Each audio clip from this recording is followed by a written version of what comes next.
up, my loves? It's your girl Diamond. I'm back with an all-new review of Kandi and the Gang. So let's get into it. We start off with Drika. She meets up with Dom at the restaurant, and then vice versa. It's Brandon, Patrick, and Torrin meeting up at his apartment.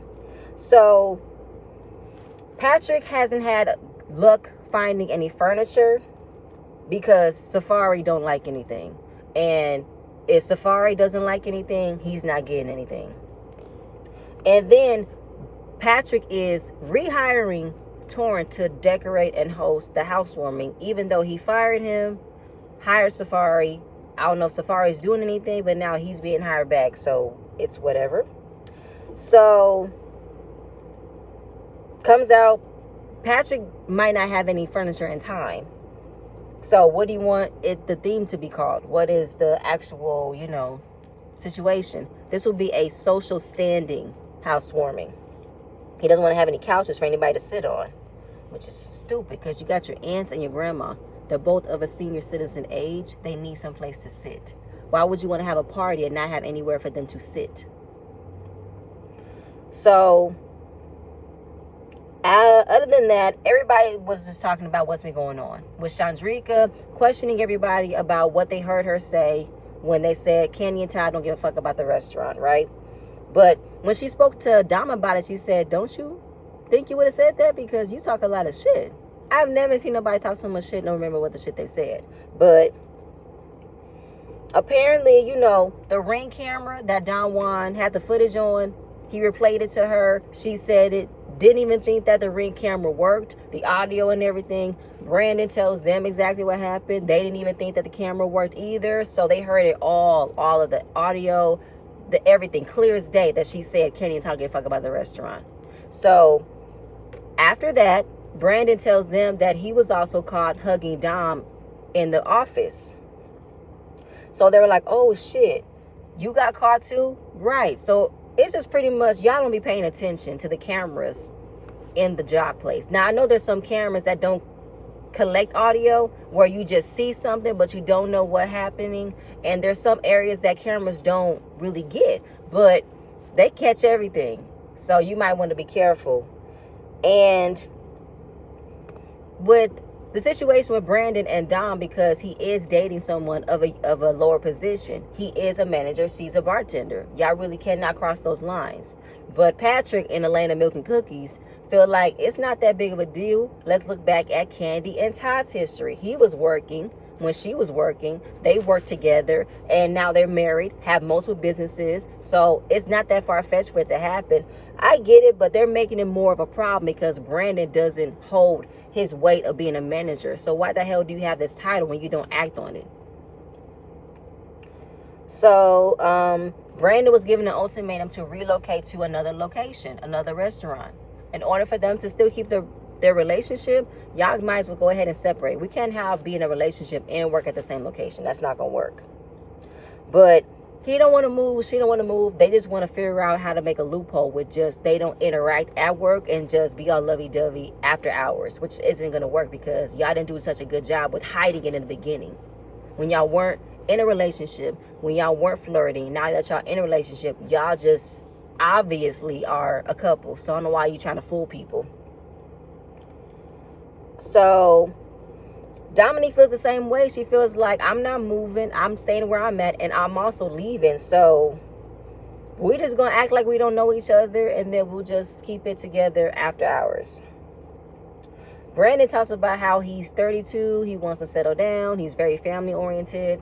Patrick wants to settle down, too. He wants to have kids. No, I take that back.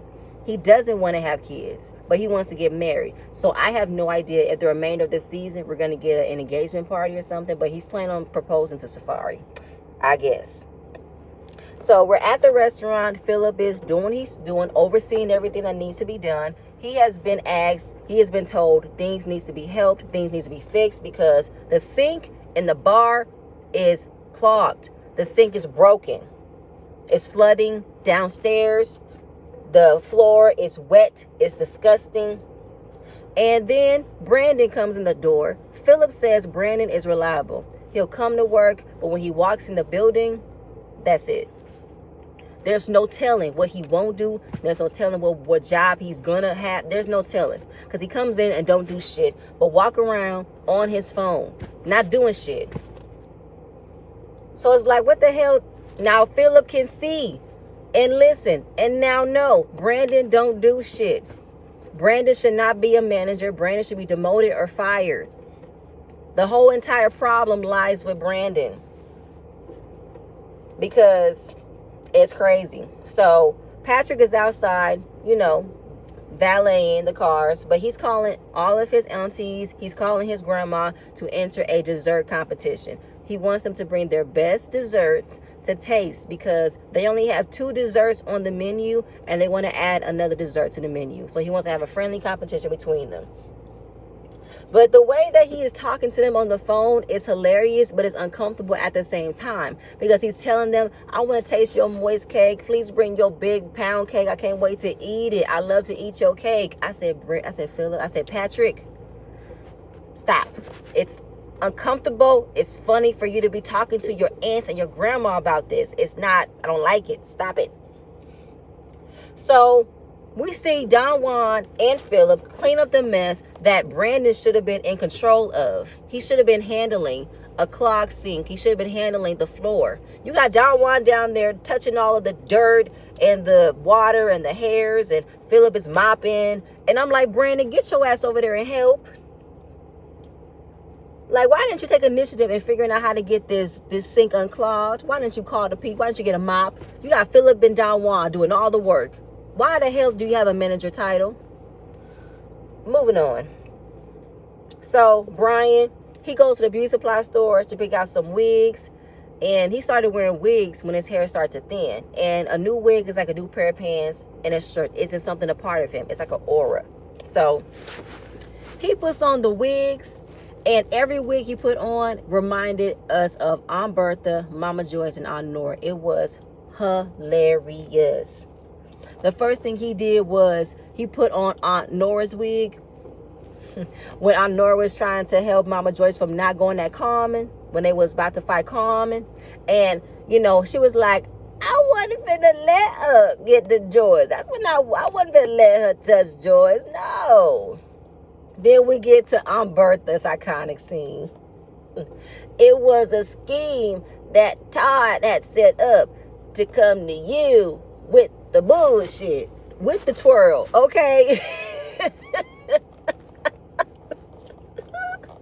You can't see me, but I did the twirl because you gotta do the twirl when you do an Umbertha. Oh my God, I had to rewind that scene so many times because it was so funny.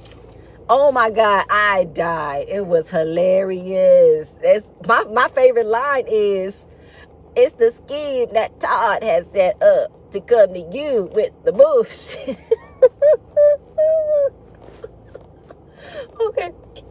Okay, I'm done. Because it was so funny. So then everybody do a little catwalk. Torrin put on this wet and wavy wig that he looked like Rick James. I said, what is this? Put that on. No. So then Torrin talks about the housewarming and wanted to know if Chandrika was coming. She said, don't you think it would be a little awkward, a little weird for me to come? No, wow, y'all got over that, right? I'm just saying, I really don't think I should go. It doesn't make any sense for me to go. Torrin feels like, I don't know what the problem is. If y'all gotten past it, there's no animosity. Why should you not go? Because, hello, Safari already made it known she don't like her. She feels like something else could be going on. The past of it's her insecurities. And listen, June already got his situation with Patrick. He ain't trying to fool with him. So yeah, it don't make no sense for her to go. It really don't. But Torrin wanted her to go so she can see his work. But I feel like, hasn't he seen your work when you done Friday Night Lives and everything? So this should be nothing new.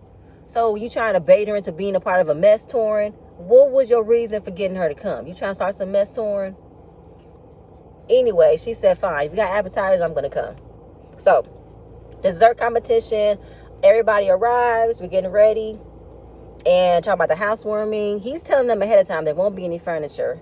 And do you want any housewarming gifts?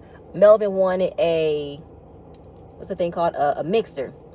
A cake mixer. And he was like, Bertha said, I'm not finna buy you one. I give you mine and I buy me a new one. I know that's right. So we start off with the coconut cake by Aunt Nora. It's a recommended cake from her church. Everybody likes it except for Kandi. She's not a fan of coconut. I'm not either. The next cake was Mama Joyce's pineapple whipped angel food cake. I'm not a fan of angel food cake. Actually, I'm not a fan of, what's the word? I'm not a fan of cake with fruit in it. That's not my take on it. But they enjoyed it. They liked it. And Mama Joyce said the key is using actual whipped cream. People would like to use Cool Whip. Omburtha said, I don't. I know how to make it. Tom makes fun of Mama Joyce's cooking by thinking that, you know, she's the best cook in the world. And majority of her cooking may think it come out of a box. But that's what he thinks. Patrick loves it. It was a good cake. Melvin liked it too. He wished it was strawberries instead of pineapples. Then we get to Umbertha's pound cake. And she's made chocolate cake before, which was her favorite. But pound cake is her original recipe. And everybody pretty much said it's a good cake. It's a great cake. You can't go wrong with pound cake. You can't go wrong. I can eat pound cake like it ain't nothing new. Like, it's my weakness, okay? So then Aunt Nora said it's not her best. So everybody take a vote. Melvin is 10 toes down for his grandma and said it's pound cake all day, which is what he should do. Patrick votes for Mama Joyce's angel food cake, and so do Kandi. Nora said her cake, and Bertha said the coconut cake. Mama Joyce said her angel food cake, so the winner is Mama Joyce's angel food cake. And that's going to be the new dessert. So when they arrived at the restaurant, they showed a special treat, a special promotion of the angel food cake of Mama Joyce's recipes, which was nice. It was sweet. I enjoyed it. So we're just seeing a lot of quick scenes that can build up to the housewarming. Draco had a photo shoot for her sunglasses. I love that. Don Juan has a pet snake, and he was buying his snake some frozen mice. And Torrin wanted to know, why do you have a pet snake? He said, it's to keep out the other snakes in my life. I said, all right. So Dom, she's getting doggy treats from her dog. Brandon comes in. They have a awkward conversation about wanting to know, should we go to the housewarming together? Should we not go together? How we should go about it. It's so awkward because he said, do you want to go there? We don't have to. Do you want to go? We don't have to. Do you want to go? I'm like, Brandon, do you want to go together or not? Because Dominique is confused. Like, as my man, don't you want to go together? I do, but I'm just saying, like, what are you saying? So he feels like it's a fine line, that even though we are about to be in a party after hours, so it really shouldn't be an issue, but I'm still nervous about how people would look at us. But Brandon, this shouldn't be hard. If you really want a relationship with Dominique, it doesn't matter, excuse me, how people are looking at you. You wanted a relationship. You went out to get a job because of her. So you've already done the hard part. Right now, you got the girl. You want to show her off, show her off. If not, then what the hell did you do all this for? And Dominique is looking confused because I'm not finna be acting like we're at work. We're not at work. We're out after hours. We're at a party. Nobody should care what we do.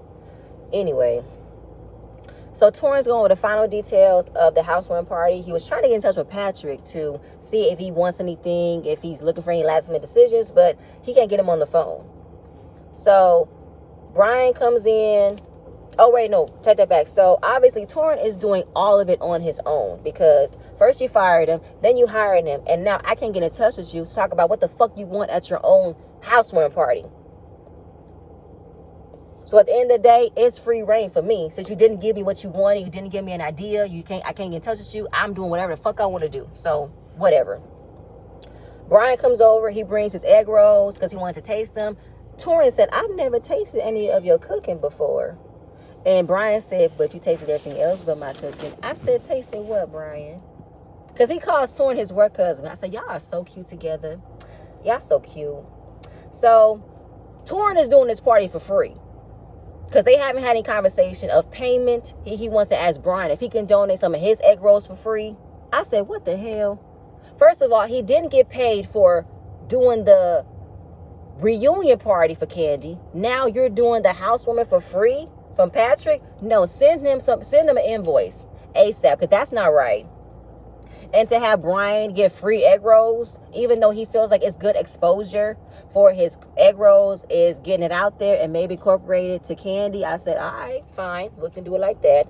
But they're going back and forth with the housewarming because he don't know what the hell he wants. And his girlfriend, she's cool, but she got a little bit of an issue. Like, first she didn't want me there. And it's like, can you look at somebody that is so pretty, but you feel intimidated by it? That's what Safari is. No, Safari is not intimidating for me, to say the least. Safari is insecure. And she got a stank attitude. For what, I have no idea. But Brian was like, listen, I look in the morning, I find a gorgeous creature every time, and I can't help it but be like, damn, I look fine. You know what I'm saying? So I'm with that. It's the day of the housewarming party. Patrick and Melvin don't know what they're doing. They never had a housewarming party before, but they had to clean up. Patrick, dumbass, want to take all the tissues out the bathroom because he doesn't want anybody to make a number 2. Patrick, when you have a housewarming party, 9 times out of 10, people will use your restrooms. Now, you can't hold that, rule, but at least give them the opportunity to use the bathroom. So he writes, no number 2s on the mirror. I said, boy, goodbye. So Torrin comes in. He sees the decorations that Safari has done. It's kind of like, this the shit that you fired me for? Because the Zen space is nothing but a beanbag chair and a sign that says, don't touch this beanbag. Don't touch this happy place. The hired help that you wanted to decorate this place. And this the shit she came up with? Whatever. And then the answer coming, right? Yeah. Where are they going to sit? I mean, can we get them some pillows they can sit on? They are not going to sit on the floor, and they will have a hard time getting back up. So Torrin pretty much had to go get chairs from the restaurant because Patrick, dumbass, didn't think of this shit. So he brought more stuff in. Patrick's going to help him. Where the hell is Safari? And he brought his own home plans. He brought Michelle and Kelly, his home plans. He left baby Beyonce at home. Then we see Chandrika and her fiance June. They came up with their own game plan. They're going to come up, say congratulations, say I love the place, and leave out. Because they're not about to fool with this shit. Dom is picking up a housewarming gift. And the safe word is, I'ma holla at you. Which I'm not mad at, because it was already an uncomfortable situation to begin with for Chandrika to go. Even though he didn't invite them. So Torrin is working like crazy for free. He said, I'm not gonna do this shit no more. I'm not about to do shit for free for my friends. I'm tired and I'm hungry. And he is working like crazy. Him and his tool belt. So everybody, no, Dominique, Brandon, Chandrika, and June, they go to the restaurant to pregame. And Dominique wanted to go inside first to see if everything is okay with them. If okay with you guys coming in, I'll let you know if the coast is clear. But her fiance was like, well, at least we can show them that you upgraded. So you ain't got to worry about nothing. I said, come on, do it. So everybody comes in. The place look nice. There's no chairs. And the ambiance. He said ambiance with a V, not a B. Ambiance, not like that. And Bertha's like, there's no place to sit. So she's like, no. Brian comes in with the egg rolls. And you need some chairs because this is a house standing. A house needs to be warmed. There's no warmth here. And Mama Joyce is whispering to Patrick, you don't have any toilet paper. He said, I do. I got some. And he explained very loudly what his reason was. I didn't want nobody to make a number 2 in my house. I didn't want that. Aunt Nora said, if I wanted to take a shit, I would have taken a shit. Okay? And I feel like, Patrick, you can't control other people's bladder, especially your grandma and your aunts. They are 70. You can't control their bladder, okay? Hey, my loves, I'm back. But like I said, Patrick, you cannot stop somebody from going to the bathroom, especially your aunts and your grandmother. They're of an older age. They gotta pee. You taking the tissue out the bathroom was stupid. And I understand you don't want them to make a number 2, but sometimes when you gotta go, you gotta go. Okay? Like, that didn't make any sense. And they are ladies. Ladies, okay? You be respectful, okay? Like, it came to the point when he could have rented some chairs. I don't know why you didn't want to rent any chairs. It didn't cost you that much. You could have used the chairs from the restaurant. Then, of course, your mama had to find a suitcase for your grandmama to sit down because you decided not to get any chairs. Because his reasoning was his energy wasn't right, so he didn't buy any furniture because he didn't want nobody else to sit on his furniture instead of him. He wants to be the first one to sit on it. Boy, at the end of the day, you didn't want to buy no furniture because Safari didn't find any furniture that she liked. But you still could have rented some chairs. That's the part for me that I just can't get over. Common sense. So Patrick, common sense. So Brian's egg rolls come in. Everybody likes them. They're good. Maybe it's another business venture. Cool. So now they're waiting for Brandon and Dom to come. And they have a conversation with Chandrika and June to see if everything is okay, everything's cool. And pretty much they just come and say hi and bye. They already know what the situation is. They don't want to make it more awkward than what it was. I mean, she was practically forced to come by touring. But it's really nothing on there. So wondering where everybody else is at. Everybody's on the floor. Are we sitting on the floor? Indian style? What is this? Because there's no place to sit. You got Mama Joyce in a beanbag chair, Brian on the floor, just a mess. And he feels like this is not my energy, this isn't what I wanted. Here goes Safari.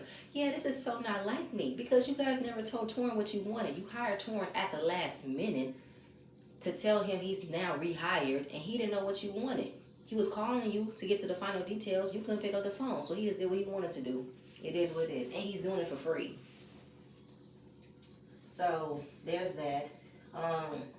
And Kandi and Todd can see really in person how Safari acts, and they said she seems cool, but she doesn't talk. She never smiles, but it's like monotone. And that's the thing. Safari is a really pretty girl, but she just has a very nasty spirit, a nasty demeanor, and it's kind of like you don't really know what to get if you was to approach her. You never know what's going to come out of her mouth. And she has no energy, she has no charisma, she has nothing. She's dry. Then we got acoustic guitar. Brian started singing some gospel song. When he sung Amazing Grace, I fell out laughing because he started exaggerating his runs. But I believe that Brian could really, really sing. And he showed me in that scene as him being funny. He showed it, which was cool. So Brandon and Dominique come upstairs to check on everything, say hi to everybody, make sure it's cool. So Chandrika and June come in because obviously they didn't feel comfortable enough to walk in the door because they didn't know what was going on. So Dominique tells Patrick that Chandrika and June are outside. Oh, word? Yeah, I wanted to give you a warning to see if they can come in or not. Safari in an attitude. Oh, they outside? They can stay outside. Girl, energy, not necessary. Safari has such an attitude that if they didn't want to come in, they can stay outside. But it was asked by Kandi. Did you invite everybody? Yeah, I invited everybody. So what's the problem? You invited everybody when they went out to dinner. Flashback, a month ago, you invited everybody to your housewarming. But Torrin said you gave me the guest list and everybody who's on the guest list has arrived. You never told me who wasn't here, who wasn't supposed to come. You never told me that. And Dom was like, first of all, you told me and you telling everybody else they can come, they're invited, but yet there was a guest list that was changed and now they're uninvited, but you never told them that they were uninvited? No. So you never communicated that things have been changed, so you guys aren't coming. No, because that was before I talked to my lady, Safari. When I said everybody can come, I said that. But when I talked to her, she said, okay, let's make a new guest list. And she said they couldn't come. So Patrick wants to say somebody spiked his drink when they went out to drink. He wanted a virgin margarita with virgin tequila, and they gave him a real margarita. Bruh, you ordered a peach margarita. Don't play with me. So they were invited but became uninvited, and you never communicated that they were uninvited. Yes. So did you not need to tell them before then? How am I supposed to tell them? Why would I want to go and tell them? I figured they wouldn't come. I don't have their numbers. But you see them at work every day. You see them at work every day. It didn't take you nothing but 5 minutes to go and say, hey girl, hey Chandrika, I know I invited y'all to my housewarming, but it's a little bit awkward given our past and my girlfriend fell away, so you, cool. You had, when you brought Safari to the restaurant, the team building exercise, and when Chandrika was drilling you about what you thought she said about you, what she thought you said that she said. Like, you gonna have to miss me, Patrick. Common sense. Land of the milk and cookies. Where is your head at, sir? You've had ample opportunity to tell her she wasn't invited, but you wanted to avoid it because you didn't want to make Safari mad. They tried to talk to her about an uninvitation. How was she supposed to get the clue that she was uninvited if you never said it? Granted, she didn't think to go because of what happened, but still, communication still needed to happen. So now you got two people outside. Nobody's letting them in. Nobody's letting them know what's going on. And Patrick, this is your house. You need to go and tell a guest that you said they cannot come. Tell them that they cannot come in. They're uninvited. Explain to them. Safari, you want me to go with you? I'll go with you. Torn wanted to go with them. And it was really disappointing. It wasn't cool. And June was like, so did Don really leave us outside? And nobody came to check on us while we're sitting out here? Okay. So Rashad told Don, I think you should tell your friend that she wasn't able to come in because you did come in together, and as a friend, you should check in on her to make sure she's cool. Dominique said, first of all, Rashad, shut the fuck up and mind your business. No, for real, Dom. At the same point in time, even though everybody had a choice in this, you did say, let's ride in together. You did say, let me go ahead and see what the vibe is, and I'll let you know. You led it to Patrick and Safari to do it. You didn't even give her a heads up and say, girl, I don't think they wanted you to come. There must have been a misunderstanding, but they might come out here and talk to you. You couldn't even give her that. So the communication was all over the place. So then Torrin comes in. He trying to be all nice. Patrick says, shut up. So listen, this was a misunderstanding. I did invite you. I was drunk when I invited everybody. But then I had to talk to my lady about it. And she said, okay, this person can't come, which was you. You can't come. And I didn't know I was supposed to tell y'all that you couldn't come. I just figured that you wouldn't come. So at the end of it, you know, Chandrika and June was like, it's cool. It's cool. Don't worry about it. You know what I'm saying? It's all cool.